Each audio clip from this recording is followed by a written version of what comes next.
እንደው ምንም ሳናረግላቸው እኮ የሚመርቁን ነገር ነው የሚገርመኝ። ምንድነው ምርቃታ? ብር አይደለ ከኪሳቸው አውጡት። ደግሞ አሮጊት ደንቡ ነው መመረቅ። እኚህን ሴትዮ ለአይኑ ነበር የሚጠላቸው። አሁን ግን ውርስ ሲያይ ፍቅሩ ተገለጠ እና በቃ ንብረታቸውን ሊያወርሱ ነው። እማዬ በለኝ እማዬ። እንደው ለምን እዚህ ቤት ተጨብጠሽ ቁጭ ከምትይ ለምን ወጣ አድርጌ ያላዝናናሽ?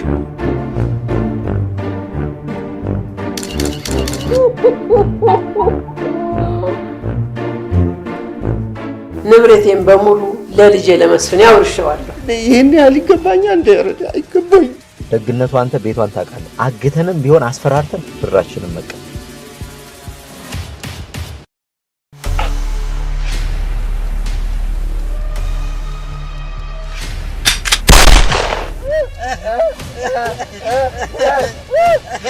ምን ፈራህ እንዴ?